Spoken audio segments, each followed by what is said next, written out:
নিখোঁজের ১২ দিন পরেও খোঁজ মেলেনি মাদ্রাসা শিক্ষার্থী রায়ামনির। মেয়ে নিখোঁজের পর পাগল প্রায় বাবা মা, উৎকণ্ঠায় দিন কাটাচ্ছেন অন্যরা। এসটি বাংলা টিভি, দেশের কল্যাণে অঙ্গীকারবদ্ধ।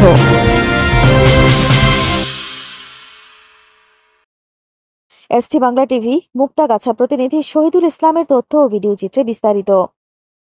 ময়মনসিংহ মুক্তাগাছা ৩ নং তারাটি ইউনিয়নের শশা নলজোড়া গ্রামের বাসিন্দা রফিকুল ইসলামের ছোট মেয়ে রায়ামনি ১৭ মে সকাল ৭টা৪৫-এর দিকে নিজ মাদ্রাসা উম্মুল কুরার উদ্দেশ্যে বের হয়ে আর ফিরে আসেননি।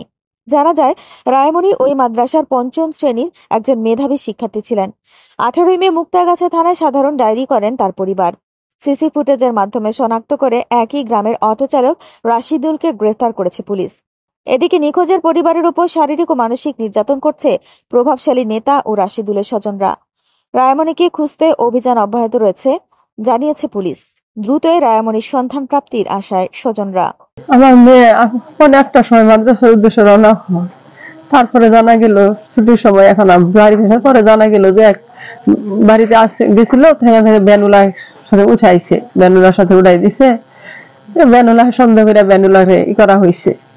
তারপরে থেকে বেনুলারি করছে। এখন মনে করেন গ্রামের মধ্যে অনেক ঝামেলা শুরু হয়েছে। যতদিন মনে করেন জিডি করলাম 18 তারিখে, এর মধ্যে কোনো একটা কেউ আমাদের মেয়ের কথা জিজ্ঞাসা করলো না যে আপনার মেয়ে নিখোঁজ হয়েছে কিভাবে, কেন জন্য আপনি কথা বলছেন নাকি, কোনো কেউ আবার কিছু জিজ্ঞাসা করে নাই। যেদিন আমি মামলা দিলাম 23 তারিখে, 24 তারিখে সবাই আমার বাড়ি থেকে আসতে আসতে আর আমার আন্দোলন হুমকি দিতেছে আমার।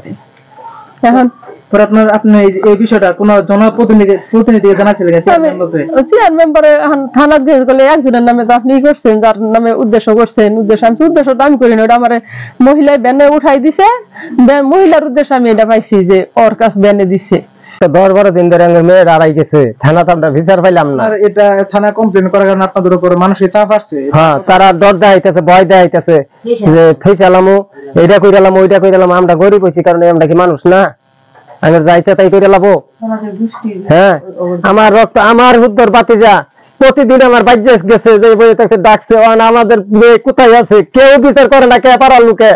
আমরা সবার কাছে একটা কথা অনুরোধ, আমরা কেন এই দেশের নাগরিক হই, আমরা সামান্য একটা অবৈধ নাবালিকা মেয়ের এইভাবে দিনের দুপুরে দৌড়ে নিয়ে গেল, কেউ বিচার করলো না। এটা আমরা 10 জনের কাছে বিচার চাই এবং সরকারের কাছে বিচার চাই।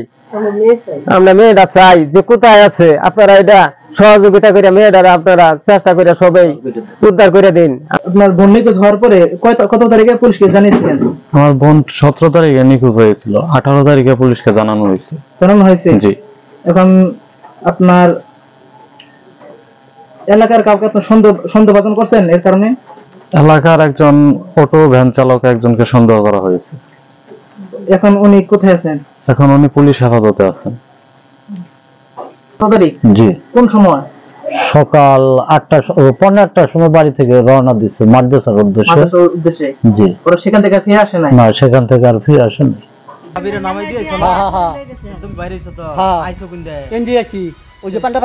আচ্ছা, এই মহিলার তো কোনো নাই চাচা, হের তো কোনো লাভ আর দেখছি এই বয়সে হ্যাঁ তো একটা ভুল মিশা কথা কইতো না।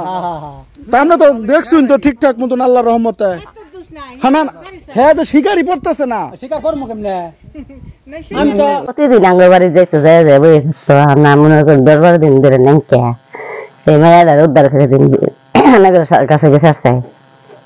প্রতিদিন মাদ্রাসা যেত, আমরা সবাই দেখতাম, প্রতিদিন মাদ্রাসা যেত, সবাই দেখতাম। হঠাৎ সেদিন মাদ্রাসা যাওয়ার পরে উনি আর বাড়িতে আসেন না?